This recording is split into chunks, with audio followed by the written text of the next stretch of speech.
Sezoni i nxehtë i verës është ndoshta ndër më të vështirët dhe më të rrezikshmit për sa i përket rënies së zjarrit. Gjatë 2 viteve të fundit në Gjirokastër e në gjithë qarkun rastet e rënies së zjarrit kanë qenë jo aq shumë problematike sa vitet e mëparshme. Kjo fal masave të ndërmarra nga shërbimi i MNZ-s dhe nga Bashkia e Gjirokastrës. Me gjithë situatën jo alarmante, prefekti i qarkut të Gjirokastrës, zoti Flamur Bime, ka ngritur sot grupin e punës për çdo rast që mund të shënohet në Gjirokastër. Sipas prefektit Flamur Bime dhe kryetares së Bashkisë së Gjirokastrës, Zamira Rami, qytetarët duhet të tregohen tepër të kujdesshëm, si dhe për çdo vatër që vërejnë të njoftojnë shërbimin zjarfikës. Bëjmë këtë takime të mbledhje për ngritjen e task forces rajonale për parandalimin e përballimin e zjarrit. Ju një njohur me letrën sepse ministri e ka dërguar edhe para institucioneve të dhënësive të qeverisë vendore.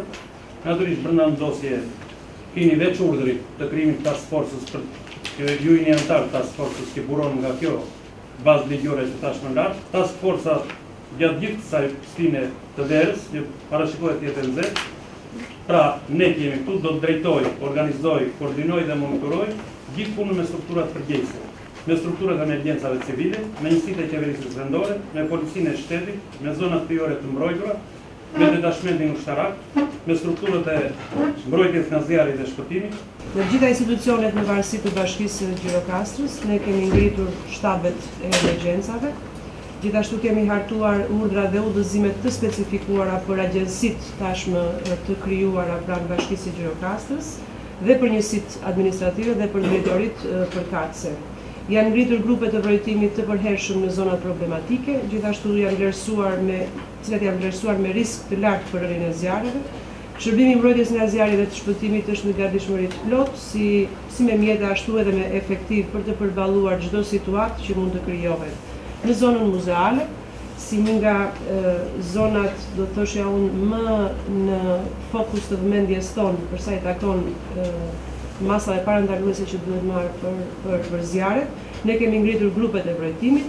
Gjithashtu në çdo fshat janë ngritur shtabet kundër zjarreve, të përbëra nga kryetarët e fshatrave, nga inspektorët e Agjencisë së Shërbimeve Bujqësore, Veterinare dhe Mjedisore, por edhe nga banorët të këtyre fshatrave.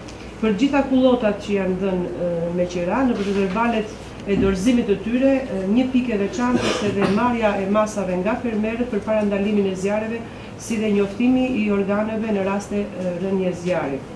Gjithashtu ne kemi filluar edhe punën me sensibilizimin në komunitet, e cila do të vazhdojë të vijojë edhe në ditët në vazhdim, sepse besoj se komuniteti është pjesa më e rëndësishme dhe ajo duhet sensibilizuar e para si një prej elementeve që është më pranë terrenit dhe më pranë vatrave të zjarrit. Në mbledhjen e sotme të Task Forces për marrjen e masave në kuadër të situatave që mund të krijohen nga zjarri gjatë periudhës së verës, ishin të pranishëm dhe përfaqësues të bashkive të Pelen, Libohov, Përmet e të tjerë.